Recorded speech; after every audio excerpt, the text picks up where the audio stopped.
They call it the fairground of the future. And next week, tens of thousands of people will take part in the 4th annual HUBweek Festival at locations around Boston, Cambridge, and Somerville. The event brings together scientists, artists, activists, and more to discuss the issues and the innovations of the next generation. This year, in the spirit of its theme, an inclusive and equitable future, most of the festival's events will be free and open to the public. The driving force behind HUBweek, also happens to be the managing director of the Boston Globe, is Linda Pizzuti Henry. She joins me. Hi, Linda. Nice to see you. Great to be here. Can we go back in time before Yes. we go ahead in time? When you conceived of this thing 4+ years ago, what was the goal? And are you getting close to achieving whatever that goal was?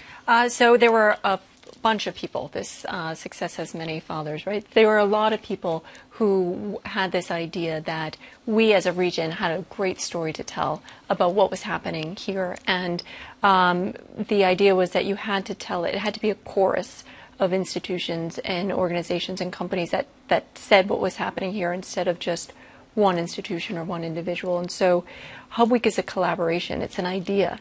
And where it's happening. It's amazing to see. Last year we had over 50,000 attendees.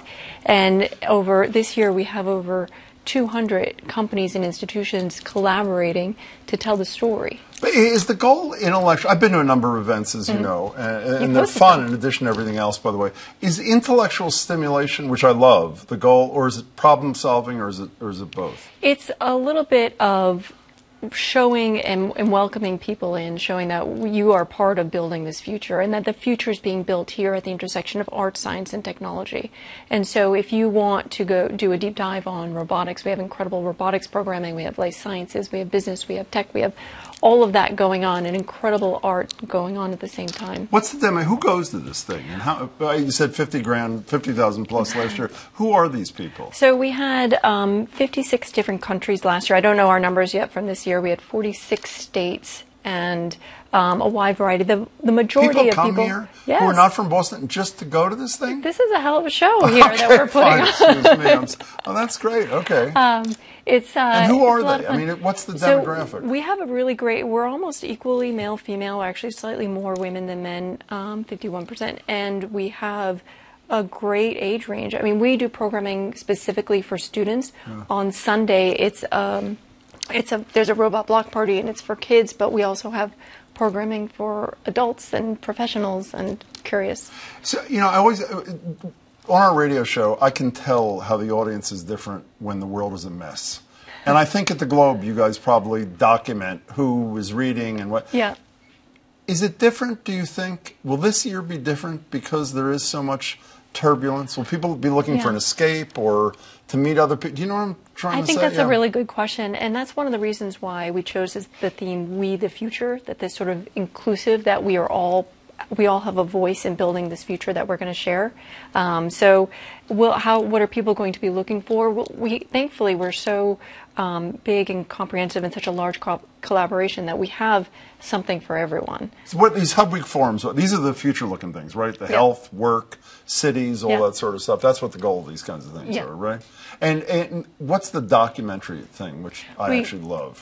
You and I share a love for documentary films. So there's a whole film festival, and GBH has some great films in it as well. And it starts Wednesday and it goes through Sunday, and just really fantastic films. And we have a filmmaker come and a journalist lead a discussion afterwards, so you get to really not only enjoy the film, but discuss it afterwards. Is City Hall Plaza the sort of ground zero thing again? Gorgeous. What's going on there? We have domes. Last year was unbelievable. Yeah, what's going on? Tents. We have domes. We have these interactive exhibits. We have outdoor art. We have food, beer garden. It is just such a. And the hub is free. You do need to register, and you can walk through. We have parties. I was right at the beginning. Bulk of the events are free, right? Yeah, the bulk of the events are free. There are concierge passes and whatnot for some of the speaking events. A lot of huge names with huge brains. One of the people I'm most interested in, what is David Hogg doing here? Everybody knows this young, amazing kid from Parkland. What's he doing? He's speaking on Sunday, and he's going to be talking about his platform, which is safety.